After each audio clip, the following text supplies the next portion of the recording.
एक बार फिर से प्रभु यीशु मसीह के मधुर नाम में आप सभी का स्वागत है। और आइए हम अपनी स्टडी को जो हम लोग कर रहे हैं मरकुस की किताब, और उसको आज हम देखेंगे 9वें अध्याय और उसको 42 से लेकर 50 तक। We are going to start book of Mark chapter 9 and today we will finish chapter 9। So we are going to see from verses 42 to 50। आइए हम प्रार्थना करें और प्रभु के हाथ में अपना आप को सौंपे और प्रभु से कहें कि प्रभु आज के वचन को हमें ऐसा सिखाए, ऐसा समझाए, ताकि जो भी ठोकर लगने का कारण हमारे जीवन में पाया जाता है उन सबको छोड़ के हम प्रभु में आगे बढ़ सके। हम सब अपनी आंखों को बंद करेंगे और प्रार्थना करेंगे। प्रभु, हम आपका धन्यवाद देते हैं आज के दिन के लिए। एक बार फिर से प्रभु ये सुनहरा मौका प्रभु आपने हमारे जीवनों में दिया प्रभु कि एक बार फिर से हम आपके वचनों का अध्ययन कर सकें। प्रभु, हम अपने आप को पूरी तरीके से आपके हाथ में रखते हैं और यही चाहते हैं प्रभु कि हमारी संगति प्रभु आपको पसंद आने पाए, हमारा सुनना आपको पसंद आने पाए। तो हम इस तरीके से सुने प्रभु कि जिसके द्वारा आपको महिमा मिल सके। एक बार फिर से प्रभु सारा आदर आपको देते हुए इस प्रार्थना विनती को प्रभु यीशु मसीह के नाम से मांगते हैं, आमीन। तो पिछली बार हम लोग जब देख रहे थे तो हम लोग इस चीज़ के ऊपर बात कर रहे थे कि मरकुस जो है चैप्टर 9 के अंदर और चैप्टर 10 के अंदर जब हम देखेंगे यीशु की टीचिंग के बारे में बातचीत कर रहा है, क्योंकि चैप्टर 9 से पहले अभी तक जो भी कुछ हमने देखा है, we saw only Jesus as a action man. Jesus was busy in doing ministry, but in chapter 9 we see that there are some glimpse of teachings. Jesus is spending time with his disciples और वो चेलों को ज़्यादा से ज़्यादा शिक्षा देना चाहते हैं। और जैसे पिछली बार हम बात कर रहे थे कि सवाल ये था कि हम में से बड़ा कौन है, who is the greatest among us. और हमने इसलिए टाइटल लिया था द ट्रू ग्रेटनेस, कि सच्ची महानता वो है कि जब कोई व्यक्ति दूसरों की सेवा करने लगता है, when someone lifts up another people. और आज हम देख रहे हैं कि इसके जो टाइटल ऊपर दिया है 42 के ऊपर वो यही है, ठोकर का कारण बनना। और यहाँ पे ऐसा लिखा हुआ है, जो कोई इन छोटों में से 42 वर्ड्स पढ़ रहा हूँ मैं, जो मुझ पर विश्वास करते हैं, किसी को ठोकर खिलाए तो उसके लिए भला ये है कि एक बड़ी चक्की का पाट उसके गले में लटकाया जाए और वो समुद्र में डाल दिया जाए। तो 42 जो है ये ऊपर वाले भाग का ही हिस्सा है, जहाँ पर यीशु मसीह ने जब चेले पूछ रहे थे कि हम में से बड़ा कौन है, और यीशु ने एक बच्चे को, एक बालक को अपने बीच में खड़ा करके, ऐसा लिखा है कि उसने उस बालक को अपने गोद में लिया और फिर यीशु ने बोला कि जो कोई इस छोटे से को ग्रहण करता है वो मुझे ग्रहण करता है। और उसी के कॉन्टेक्स्ट में 42 वर्स लिखी हुई है कि जो कोई इस छोटे से किसी को भी जो मुझ पर विश्वास करता है, if somebody is becoming obstacle, if someone is creating problem in someone's faith, किसी के विश्वास की किसी के विश्वास को गिरने का कारण अगर कोई बन रहा है, तो उसके लिए यीशु मसीह बोल रहे हैं कि भला होता है उस व्यक्ति की उसके गले में चक्की का पाट डाला जाए और वो समुद्र में गिरा जाए। सो basically Jesus is saying it's a total condemnation, पूरी तरीके से उस व्यक्ति को समुद्र में डाल देना, मतलब कि उसके जीवन को ख़त्म कर देना। और उसी बात को आगे एक्सप्लेन कर रहे हैं यीशु, और 43 वर्ष में बोल रहे हैं, यदि तेरा हाथ तुझे ठोकर खिलाए तो उसे काट डाल। यानी कि जिस हाथ मतलब कि take care of your action, think about your actions which we do by our hands. तो अगर कोई हाथ आपको गलती कर रहा है तो यीशु मसीह कह रहे हैं काट के फेंक दो।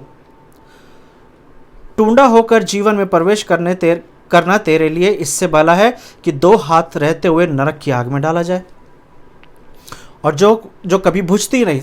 तो यहां पर एक जो मैंने टाइटल दिया वो यही है, व्हाट इज हेल, नरक क्या है। और यहाँ पर एक चित्रण है, एक कैसा पिक्चराइजेशन है, कैसा एक्सप्लेनेशन है, जहाँ पर हेल को एक्सप्लेन किया जा रहा है। तो पहले सेंटेंस 43 में लिखा हुआ है कि नरक की आग में डाला जाए जो कभी बुझती नहीं है। तो यानी कि यीशु बोल रहे हैं कि नरक एक ऐसी जगह है जहाँ पर आग है जिसमें हमेशा जलना होगा। और उसको 42 में किसी के बाइबल में उसको ब्रैकेट में लिखा हुआ है, 44 वर्ड्स को, 44 वर्ड्स को, वहाँ पर ऐसे लिखा है, जहाँ उनका कीड़ा नहीं मरता और ना ही आग बुझती है। अब ये थोड़ा सा टिपिकल वर्ड्स है, लेकिन उसके आगे पढ़ेंगे, यदि तेरा पाँव तुझे ठोकर खिलाए तो उसे काट डाल। लंगड़ा होकर जीवन में प्रवेश करना तेरे लिए इससे भला है कि 2 पाँव रहते हुए नरक में डाला जाए। तो यानी कि अगर पाँव गलती करे तो पाँव काट दो, हाथ गलती करे तो हाथ काट दो। और उसके बाद 46 वर्ष फिर से ब्रैकेट में लिखी हुई है, वहाँ पे लिखा हुआ है जहाँ उनका कीड़ा नहीं मरता और आग नहीं बुझती। तो 2 चीज़ें बार बार आ रही हैं, कीड़ा नहीं मरता और आग नहीं बुझती। नरक की आग में डाला जाना है, उस नरक की आग में एक कीड़ा है जो काटता रहेगा, खाता रहेगा और वो कीड़ा नहीं मरेगा। यहाँ पे ऐसे लिखा है कि उनका कीड़ा नहीं मरता। तो यानी कि मनुष्य की बात नहीं की जा रही है, कीड़े की बात की जा रही है कि कीड़ा कभी नहीं मरता। यानी कि ऐसा लग रहा है that God created a kind of a insect और अ मैगेट विच इज इटर्नल। ऐसा लग रहा है कि जो कभी नहीं मरेगा, परमेश्वर इस तरीके के कोई जीव जंतु बनाया है।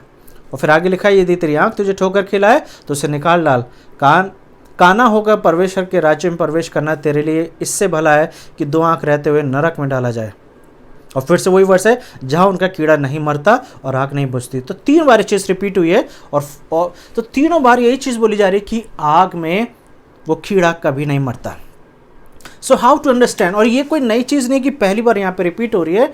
अगर आप मत्ती 5 के 30 में देखेंगे, if you see Matthew chapter 5 and verse 30, तो वहाँ पर भी यीशु यही बोल रहे हैं कि तेरा हाथ अगर तेरे को ठोकर खिला रहा है then cut it off, if your feet, if your leg then cut it off, if your eyes then take it out. और जो भी कुछ तेरे शरीर में उसको काटते चले जाओ। तो कल्पना कीजिए अगर हम अपने शरीरों के हर उस अंग को काटना शुरू कर देंगे जिससे हम पाप करते हैं, तो बचेगा क्या? आप हाथ से गर्दा तो आपने हाथ काट दिया, आंखों से करा आंख काट दी, कान से सुना गलत सुना कान काट दिए, जीभ से कुछ गलत बोला जीभ काट दी, पैरों से कुछ गलत करा पैर काट दिए, तो बचेगा क्या? मुझे लगता है 15-20 किलो सिर्फ मीट बचेगा और कुछ नहीं बचेगा, क्योंकि सब कुछ ख़त्म हो जाएगा। और यहाँ पर ऐसा लिखा हुआ 49 में, क्योंकि हर एक जन आग से नमकीन किया जाता है। तो आग शब्द जो है वो बार बार रिपीट किया जा रहा है, लेकिन हर एक जगह इसका मतलब कुछ और है। तो जैसे मत्ती 5 के 30 में लिखा हुआ है, मत्ती 18 में लिखा हुआ है, मरकुस 9 में लिखा हुआ है, और ये तीनों सेक्शंस जो हैं बार बार रिपीट किए गए हैं जहाँ पर यीशु मसीह इस तरीके के एग्जाम्पल दे रहे हैं। So how to understand this? क्या लिटरली यीशु मसीह चाहते हैं कि अगर हाथ पाप कराता है तो हाथ को काट दीजिए? व्हाट इज सिन? पाप है क्या? सिन इज नॉट एक्शन। पहली चीज हमें ये चीज समझना है कि पाप कोई एक्शन नहीं है, पाप हमारी सोच है। इसलिए मत्ती 5 में जहां पर पहाड़ी उपदेश लिखा हुआ है, वहां पर यीशु मसीह बोल रहे तुम सुन चुके हो और मैं कहता हूं, you have heard but I से टू यू दिस। और वहां पे बार बार इस चीज को बोला जा रहा है कि if even you think in your heart you have committed sin. तो एक चीज ये है कि पाप वो नहीं है जो हम अपने हाथों से करते हैं, वो तो रिएक्शन है उस सोच का जो मन के अंदर हो रहा है। So Jesus is saying the true problem is the heart. Cut off your heart, क्योंकि हर एक चीज तो हम दिल से ही सोच रहे हैं ना, और उसके बाद हम एक्शन से कर रहे हैं। तो यीशु मसीह अगर यहाँ पर ये चीज बोलना और इस लिस्ट को अगर ध्यान से सोचा जाए, सो basically Jesus is saying keep cutting everything which becomes obstacle, क्योंकि यहाँ पर ऐसे लिखा हुआ है कि जो कोई ठोकर का कारण बनता है, और फिर वो अपने व्यक्तिगत जीवन के लिए बोला जा रहा है। तो सबसे पहले हम देखेंगे कि यहाँ पे नरक शब्द यूज किया जा रहा है कि बार बार कि वो नरक की आग में डाला जाए जहाँ पे कीड़ा होगा। तो क्या नरक में आग जलती है क्या? What is hell? Can we say the hell is full of fire? Can we say the hell is full of maggots, full of insects, full of cockroaches? क्या नरक एक ऐसी जगह है जहाँ पे आग जलती रहती है? ज़्यादातर ऐसे ही पिक्चराइजेशन होता है और इसी तरीके से बताया जाता है। लेकिन हमें पहले समझना होगा कि ये जो सेक्शन है कहाँ से लिया जा रहा है और क्यों लिया जा रहा है और ये क्या चीज़ है। तो जब मैं अपनी स्टडी कर रहा था तो मैंने एक चीज़ को देखा कि यरूशलेम जो है, अगर हम ओल्ड टेस्टामेंट में यरूशलेम को देखते हैं तो यरूशलेम जो है वो उत्तरी भाग दक्षिणी भाग में था, यानी कि नीचे की तरफ था, जो यहूदा कहलाता है। और यरूशलेम के साउथ साइड में, यानी कि जो यरूशलेम सिटी है उसके साउथ साइड में एक जगह थी जहां पर एक घटना घटी थी। अगर आप दूसरा राजा और उसकी 23वें चैप्टर को पढ़ोगे, I want please you to read 2 kings and chapter 23। वहाँ पे ऐसा लिखा हुआ है, जब किंग होजाया वहाँ पे राजा बना यहूदा का, तो उसे परमेश्वर का वचन मिला, उसे तोरा मिला, पंच ग्रंथ मिला, और जब उसने उसे पढ़ना शुरू करा तब उसे इस बात का एहसास हुआ कि उसका राज्य जो है, उसका देश जो है, उस तरीके से नहीं चल रहा है जिस तरीके के इंस्ट्रक्शंस, जिस तरीके की बातें परमेश्वर ने बोली हैं। और चैप्टर 23 में लिखा हुआ है कि फिर वो परमेश्वर के भवन में गया और वहाँ पे जाकर उसने देखा कि बाल देवता की मूर्तियाँ लगी हुई हैं, अशेरा की मूर्तियाँ लगी हुई हैं, और उनके पिलर्स बने हुए हैं, उनके ऑल्टर्स बने हुए हैं। और चैप्टर 23 में लिखा हुआ है दूसरे राज्य में कि उसने सबको तोड़ दिया, चूरा चूरा कर दिया, और उसे जाके एक घाटी में डाल दिया। मैं उसके 23वें चैप्टर की 10वीं वर्ष पढ़ देता हूँ। फिर उसने तोपेत को, जो हिनोम वंशियों की तराई में था, अशुद्ध कर दिया, ताकि कोई अपने बेटे व बेटी को मोलोक के लिए आग में होम करके ना चढ़ाए। तो जिस तरीके से बाल देवता है, अशेरा एक देवता है, उसी तरीके से एक मोलोक एक देवता है जो पुराने नियम में लिखा हुआ है। और ये मोलोक जो था, इसके ऊपर जो फलस्तीनी लोग थे या और भी कनानी लोग थे, वो लोग क्या करते थे, अपने बच्चों को बलि चढ़ाते थे ताकि मोलोक उससे प्रसन्न हो जाए, और अगर मोलोक उससे प्रसन्न हो जाएगा तो वो उन लोगों को प्रॉस्पेरिटी देगा। तो वो ईश्वर जो है वो लोगों को हर तरीके से सुख देगा, और इजरायली लोग भी इन चीज़ों को कर रहे थे। तो जिस तराई की बात की जा रही है उसे हिनोम वंशियों की तराई बोला जाता है, यानी कि वैली ऑफ हीमन, या इसको valley of the sons of Hinnom भी बोला जाता है। और इसको राजा जोसाया ने क्या करा, उन सबको जो मूर्तियां मिली थी सब चूरा करके इस तराई में फेंका, इस तराई को अशुद्ध किया गया ताकि इजराइल से ये प्रैक्टिस खत्म हो जाए। और जब यीशु पृथ्वी पर हैं और जब वो यरूशलेम में घूम रहे हैं, तो इसी जगह पर, जिस तराई में, जिस घाटी में ये सब चीज़ों को फेंका गया था, यीशु के समय में, इस समय में यरूशलेम का सारा कूड़ा, यरूशलेम का वो सारा वो जानवरों का बचा हुआ हिस्सा जो बलि चढ़ाने के बाद जो बचता था, वो सब इस वैली में फेंका जाता था, इस तराई में फेंका जाता था, और उसे आग लगा दी जाती थी ताकि वो जलता रहे। और उसी तरीके से यरूशलेम का वो सारा कूड़ा और जानवरों का बचा हुआ वो हिस्सा, वो सारा कुछ वहाँ पे जला दिया जाता था ताकि वो जगह जो है वो वहाँ पे सब कुछ डंप किया जाता रहे। और यहूदी जो थे उस जगह को अशुद्ध माना करते थे। यहूदी बोलते थे कि ये वो जगह है which is known as a spiritual death, क्योंकि वो घिनौनी जगह है, वो अशुद्ध जगह है, और वहाँ पे किसी भी तरीके से जाना नहीं चाहिए। और ये वो जगह होती थी जहाँ पे इस तरीके के कीड़े पाए जाते थे जो डेड बॉडीज को खाया करते थे। क्यों हम ये चीज़ें बात कर रहे हैं? क्योंकि यहाँ पे नरक की आग की बात की जा रही है, कीड़ों की बात की जा रही है, तो हमें पहले उस चीज़ को समझना होगा। और जिस तरीके से यीशु बोले कि हाथ पाप कराता है, पाँव पाप कराता है, आंखें पाप कराती हैं, तो वहाँ पर हमें इस बात को समझना होगा कि यीशु ये कह रहे हैं, you have to live a sacrificial life. उस चीज़ को हम आगे देखेंगे, लेकिन वहाँ पर इस चीज़ के बारे में बताया जा रहा है कि ये वो जगह है जहाँ पर कूड़ा फेंका जाता था। अगर इसी चीज़ को यिर्मयाह की किताब में देखें, बुक ऑफ जर्माया चैप्टर 7, यिर्मयाह की किताब 7 और उसका 31 से लेकर 33 में भी ये लिखा हुआ है, और उन्होंने हिम्मोन वंशियों की तराई में तोपेत नाम ऊंचे स्थान बनाए और अपने बेटे बेटियों को आग में जलाया है, जिनकी आज्ञा मैंने कभी नहीं दी और ना मेरे मन में वो कभी आया। यहोवा की ये वाणी है, इसलिए ऐसे दिन आते हैं कि वो तराई फिर ना तो तोपों की और ना हिनोम वंशों की कहलाएगी, वरन घात की तराई कहलाएगी, और तोपेत में इनकी कब्रें होंगी कि वे स्थान ना रहेंगे।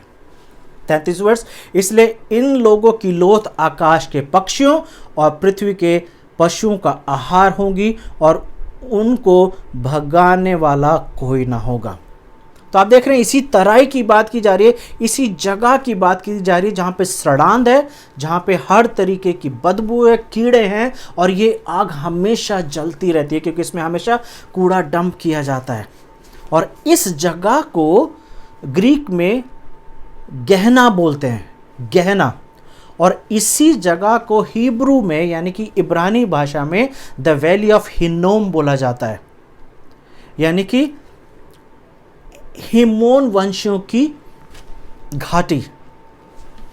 तो जब हम इस चीज़ को देख रहे हैं कि यहाँ पर एक चीज़ बोला जा रहा है, यदि तेरा हाथ काटे तो डाल के फेंक दे, और खासतौर से 44वीं वर्स, 46वीं वर्स और 48वीं वर्स, इन तीनों वर्सेस को जो बिल्कुल सेम है इसके बारे में बात करेंगे, जहाँ उनका कीड़ा नहीं मरता और आग नहीं बुझती। क्या परमेश्वर ने कोई ऐसा कीड़ा बनाया है जो आग में नहीं मरता? पहला क्वेश्चन। यहाँ पर यीशु मसीह बोल रहे हैं कि उन्हें उस आग में डाला जाएगा जहां उनका कीड़ा नहीं मरता और आग नहीं बुझती। So it's a kind of a image of a hell. तो जैसे कि मैंने पहले भी आपको बताया है कि बाइबल जो है एक फिगरेटिव स्पीच में लिखी गई बहुत सारे ऐसे फिगरेटिव सेंटेंसेस एंड वर्ड्स हैं जहाँ पर मतलब कुछ और है, जिसे मेटाफर भी बोला जाता है, यानी एक रूपक को इस्तेमाल किया जा रहा है किसी बात को कहते हुए किसी और चीज़ को बोला जा रहा है। तो पहली चीज़, उनका कीड़ा नहीं मरता। किन का कीड़ा? 44 वर्ष में लिखा हुआ है जहां उनका कीड़ा नहीं मरता और आग नहीं बुझती। 46 में भी लिखा हुआ है जहां उनका कीड़ा नहीं मरता, और 48 में भी लिखा हुआ है जहां उनका कीड़ा। तो किसका कीड़ा होता है? What Jesus is saying to the disciples, एक इंपॉर्टेंट टीचिंग है यहाँ पर जो यीशु मसीह अपने चेलों को बोल रहे हैं। यीशु मसीह बोल रहे हैं उनका कीड़ा नहीं मरता। तो किसका कीड़ा नहीं मरता? तो सबसे पहले हमें ये समझना है कि ये वाली वर्स जो है ये यीशु मसीह कोट कर रहे हैं यशाया में से। अगर आप यशाया की किताब निकालेंगे, बुक ऑफ आइजाया, और उसका बिल्कुल लास्ट चैप्टर यशाया 66 और उसकी 24वीं वर्ष को अगर मैं आपके सामने पढ़ूं तो वहां पर इस तरीके से लिखा हुआ है, तब वे निकलकर उन लोगों के शवों पर जिन्होंने मुझसे बलवा किया दृष्टि करेंगे, और क्योंकि उनमें पड़े हुए कीड़े कभी ना मरेंगे और उनकी आग कभी ना बुझेगी, और सारे मनुष्यों को उनसे अत्यंत घृणा होगी। So we can see that Jesus is quoting Isaiah 66 and verse 24. अगर आप यशाया की किताब को बार बार पढ़ेंगे तो आप देखेंगे वहाँ पे फायर जो है वो कई बार यूज़ किया गया है, जैसे कि प्रकाशित वाक्य में फायर जो है कई बार यूज़ किया गया है, और कीड़ा जो है प्रकाशित वाक्य में भी बोला जा रहा है। तो यहाँ पर यशाया की किताब में भी मैगेट्स की बात की जा रही है, कीड़ों की बात की जा रही है, जहाँ पे उनका कीड़ा कभी नहीं बुझता। तो किसके कीड़ों की बात की जा रही है? तो यहाँ पर यीशु इस चीज़ को बताना चाह रहे हैं, we all have a kind of a maggots, worm, जिसे कीड़ा बोला जा रहा है। तो वो जो कीड़ा है जो है इट्स बेसिकली कॉन्शियस। यीशु मसीह विवेक की बात कर रहे हैं, क्योंकि यहां पे बोला उनका कीड़ा। किनका कीड़ा?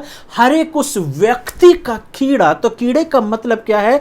हर एक वो चीज, हर एक वो बात जो आपके और मेरे जीवन में हमें गिराने का कारण बनती है। क्योंकि 42वें वर्ष में क्या लिखा हुआ है? और जो कोई इन छोटों में से जो मुझ पर विश्वास करते हैं किसी को ठोकर खिलाए। तो यहां पर पहले यीशु बात कर रहे हैं दूसरे लोगों की। Then Jesus is talking about spiritual discipline, एक आत्मिक विश्वास की बात की जा रही है। एक आत्मिक किस तरीके से हमारे जीवन में डिसिप्लिन होना चाहिए उसकी बात की जा रही है। और आत्मिक अनुशासन के लिए मेरा सही तरीके से सोचना, परमेश्वर की नज़र में सही तरीके से चलना इम्पॉर्टेंट है। और मैं सही तरीके से तब सोचूंगा when my heart would be in the right place, in the right relationship with Jesus. और यहां पर यीशु मसीह बोल रहे हैं उनका कीड़ा, यानी कि we all have some kinds of issues. तो जब यीशु ये बोल रहे हैं कि अपने हाथ को काट देना, अपनी आंखों को काट देना, आंखों को निकाल देना, अपने पैरों को काट देना, so basically Jesus is saying this is what going to happen. This is the future sentence. अगर 49 को देखोगे, क्योंकि हर एक जन उस आग से नमकीन किया जाएगा। So when Jesus is making these statements, verses 49 and 50 is the conclusion of the 42, 47, 48.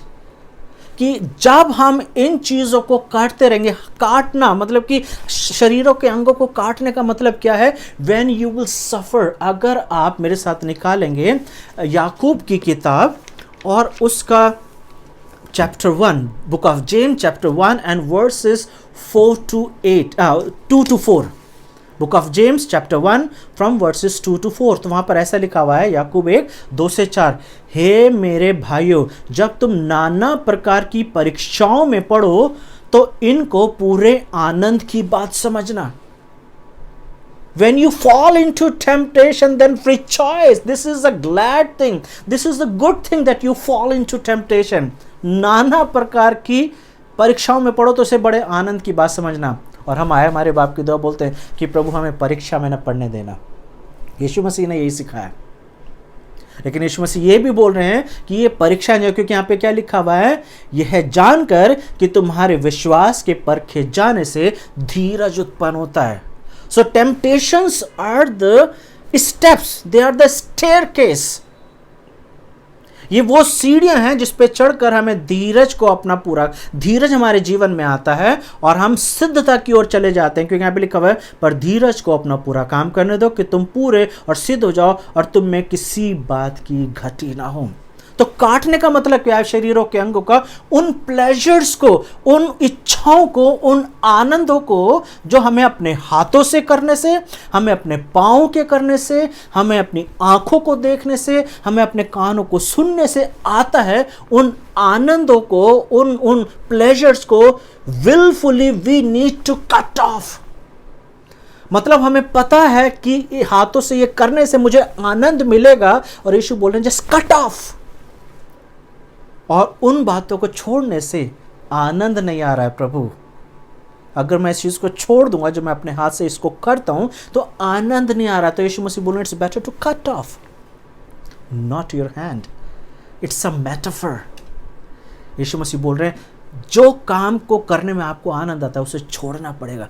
Romans chapter 12, Romeo उसका 12 और उसके 1 और 2 में लिखा हुआ है, इसलिए हे भाइयों, मैं तुमसे परमेश्वर की दया स्मरण दिलाकर विनती करता हूं कि अपने शरीरों को जीवित, पवित्र और परमेश्वर को भावता हुआ बलिदान करके चढ़ा दो, और यही तुम्हारी आत्मिक सेवा है। Offer yourself. तो यहां पर यीशु मसीह बोल रहे हैं कि हाथ पैर काट दो, और पौलुस बोल रहा है just give everything to God, यानी कि अपने आप को पूरा समर्पित करने की जरूरत है।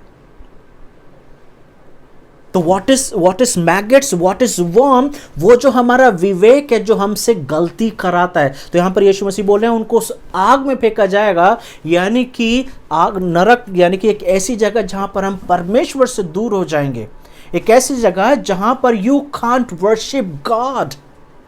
और क्योंकि वहां पर आप परमेश्वर की आराधना नहीं कर सकते हो, तो आपको उन्हीं विचारों के साथ वहां पर रहना पड़ेगा, और आप उस वक्त अपने विवेक को, अपनी उन गलत बातों को अपने से अलग करना चाहोगे, but it will never go from you. वो बातें आपके अंदर से नहीं जाएंगी। क्यों? क्योंकि you will be left with those things. आज हमारे विवेक को करेक्ट किया जा सकता है, आज हमारी सोचों को करेक्ट किया जा सकता है, आज उस कीड़े को खत्म किया जा सकता है। और कब होगा? When we will offer ourselves, जैसे रोमियो में पौलुस बोला कि अपने आप को जीवित और बलिदान करता हुआ बलि चढ़ा दो, and this would be the greatest worship of yours। एक कठिन एक पोर्शन है जहां पर यीशु मसीह काटने पीटने की बात करें, but this is a spiritual discipline, आत्मिक अनुशासन की बात करें अपने चेलों के लिए, कि ऐसा होगा कि तुम दूसरों को तो ठोकर नहीं खिलाओगे, लेकिन तुम्हारे अंदर, तुम्हारे अपने विवेक के अंदर, you might do something which will create obstacle for your own life. और मैं अपने चर्च में कई बार ये सिखाता हूं, मैंने कई बार अपने प्रीचिंग में, अपने चर्च में मैं इस चीज को बोलता हूं कि हमारे जीवन में ब्लेसिंग्स ना आने का सबसे बड़ा कारण हम खुद ही होते हैं। We are the obstacles for ourselves. हम खुद वो रुकावट हैं जो हम अपने जीवन में बने हुए हैं, और इसीलिए हमारे जीवन में ब्लेसिंग्स नहीं आ रही। कोई और नहीं है, कोई और नहीं है जो हमारी ब्लेसिंग्स को रोक रहा है, हम खुद अपनी ब्लेसिंग्स को रोक रहे हैं। और कब ये चीज़ें दूर होंगी? जब हम अपने आप को पूरी तरीके से, अपने दिल को, इसलिए पौलुस ने बोला है कि शरीर का खतना नहीं करना है, don't take the sign of circumcision because obedience is better than sacrifice. और वहां पर पौलुस ये बोल रहा है कि दिल का खतना करने की जरूरत है। Cut off your hearts for Jesus. और जब हम ऐसा करते हैं तब वो जो कीड़ा है वो जो है पूरी तरीके से वो खत्म हो जाता है। और फायर क्या है, आग क्या है? वो आग जो है कैसा है, जहां पर हम अपने ही दुखों में हमेशा पड़े रहेंगे और चाह के भी बदलाव नहीं आ पाएगा। तो यीशु बोल रहे हैं कि तुम्हें इन चीजों को छोड़ने की जरूरत होगी। The time is coming that you need to examine your life. और मेरे पीछे चलना है, अगर मुझ पे मेरे साथ आगे बढ़ना है, then you need to cut off your hearts.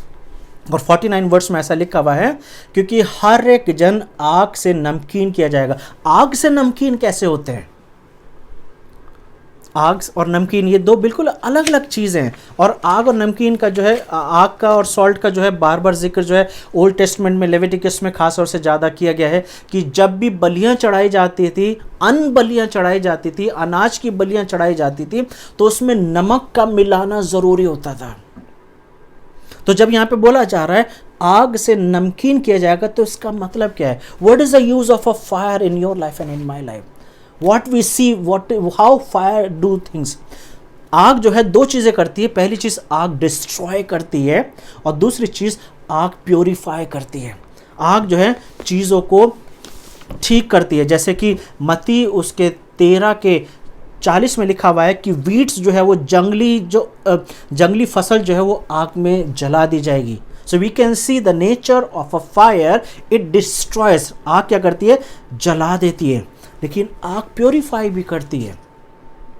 सोने को और चांदी को आग से ही प्योर किया जाता है। तो जब उसे आग में डाला जाता है तो जितने भी चीज़ें ऐसी हैं जो प्योर नहीं है वो सब बर्न हो जाती है, और जो बचता है वो प्योर गोल्ड बचता है। तो यहाँ पर यीशु मसीह बोल रहे हैं कि आग से नमकीन किए जाएंगे। सो इसका मतलब ये है कि जब हम नाना प्रकार की परीक्षाओं में पड़ेंगे, दोज वुड बी फायर्स, जहां पे हमें अपने प्लेजर्स को छोड़ना पड़ेगा। और नमकीन कैसे जाएंगे? It's a godly character. यीशु मसीह ने मत्ती 5 में भी बोला, you are the salts of the earth and you are light of the world. तो वो जो नमकीनपन है उसके बारे में लिखा हुआ है, नमकीन किए जाओगे। नमक अच्छा है और वो यदि वो नमक का स्वाद जाता रहे तो उसे किस तरीके से नमकीन करेंगे? अपने में नमक रखो और आपस में मेल मिलाप रखो।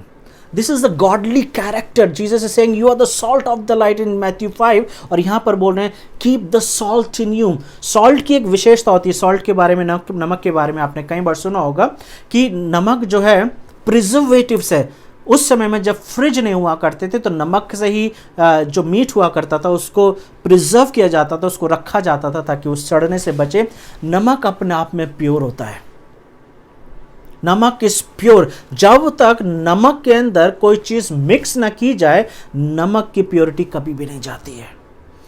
And Jesus is saying keep the salt in you, the godly character. वो जो फायर है जिसके द्वारा तुम्हें नमकीन किया जा रहा है, अगर इसको फर्क तरीके से इंटरप्रेट करेंगे तो फायर को पवित्र आत्मा के रूप में भी देखा गया है। तो यीशु मसीह ये भी बोल रहे हैं कि तुम्हें पवित्र आत्मा के द्वारा नमकीन किया गया है। You have been given the holy spirit which will create the godly character in you. वो पवित्र आत्मा तुम्हारे जीवन में वो गॉडली कैरेक्टर देगी जिसके रहने के द्वारा तुम दूसरों के साथ मेल मिलाप के साथ रह सकते हो। तो पवित्र आत्मा में क्यों दिया गया है? ताकि पहली चीज, हर एक वो उलझाने वाली बातें, हर एक वो ऑब्स्टिकल्स, हर एक वो जो कीड़ा जो हमें हमारे जीवनों में रहता है, जो हमें आगे बढ़ने से रोकता है, उसको हटाता है। दूसरी चीज, हमें वो नेचर देता है, जैसे पौलुस ने बोला है गलातियों 5 में, love, joy, peace, patience, kindness, goodness. जो परमेश्वर के एट्रीब्यूट्स हैं, जो परमेश्वर का स्वभाव है, पवित्र आत्मा हमारे जीवन में उस स्वभाव को धीरे धीरे डेवलप करता है ताकि हमारे जीवन में जब वो स्वभाव रहे। And when we have the love, joy and peace, we become the good person for others, we can live in a good harmony with others. और यहाँ पर यीशु मसीह यही बोल रहे हैं, क्योंकि हर एक जन आग से नमकीन किया जाएगा। तो हर एक जन किसकी बात की जा रही है? Jesus is talking to the disciples. वो सिर्फ चेलों से बात कर रहे हैं, और वो चेलों को ये बोल रहे हैं कि समय आने वाला, because it's a future tense. और बोले कि आग से नमकीन किए जाओगे, और नमक अच्छा है यदि नमक का स्वाद जाता रहे।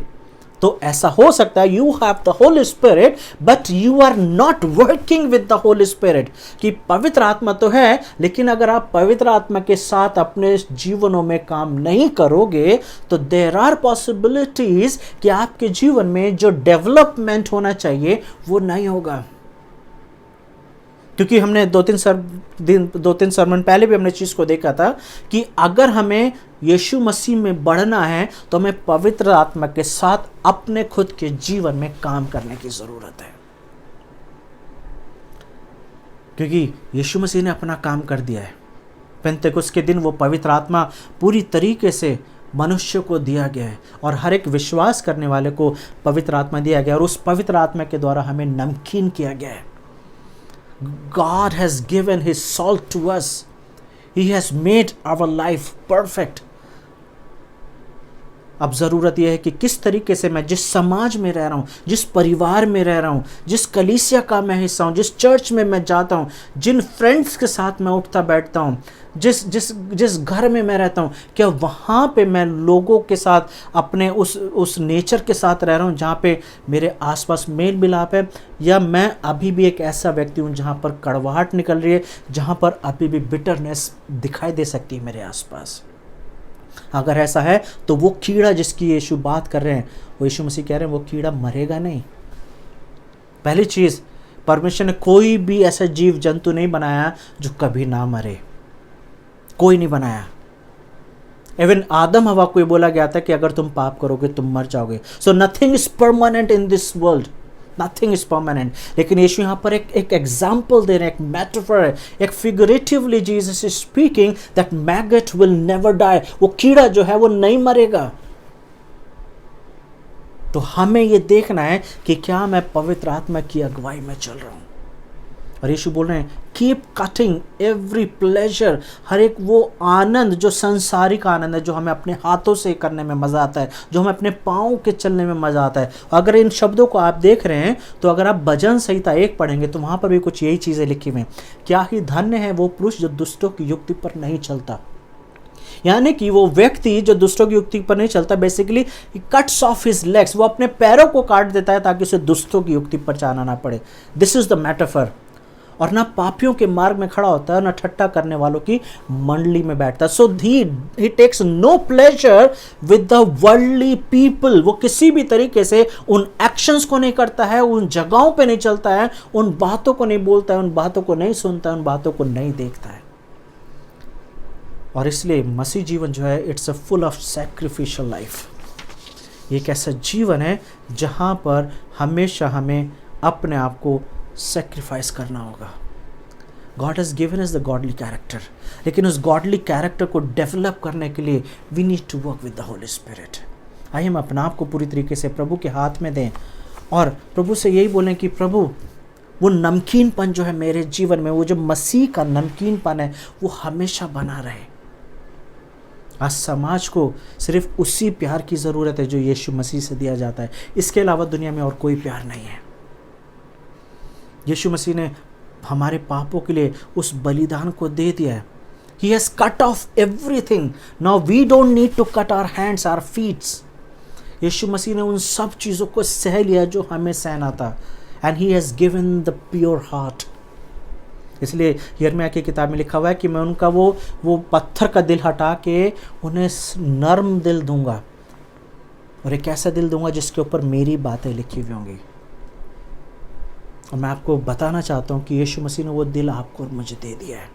सो we don't need to cut off, but yes we need to work on the spiritual discipline.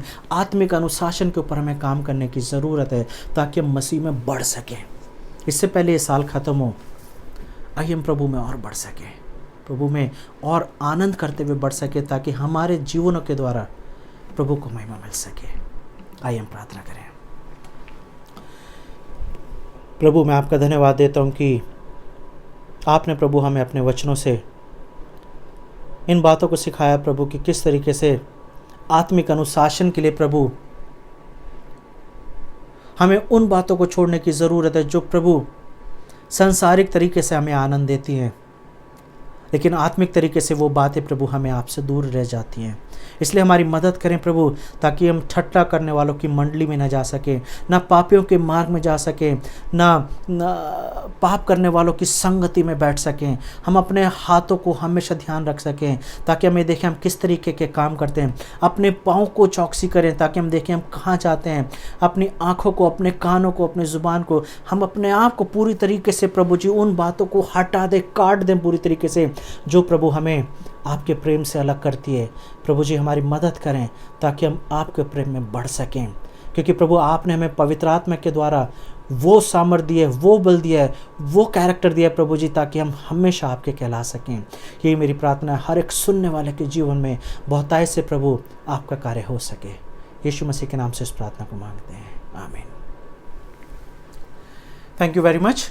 मैं विश्वास करता हूँ कि आपने हमारे चैनल को सब्सक्राइब करा है, और मैं ये भी विश्वास करता हूँ कि आप जब सुनते हैं सरमन तो किसी को ज़रूर भेजते हैं, कोई ऐसा जन जिसके जीवन में आप चाहते हैं कि उसके जीवन में यीशु मसीह की बातें हो सकें। So please keep forwarding the sermon to others and keep praying, keep reading Bible and keep growing in the Lord. God bless you. Have a wonderful week.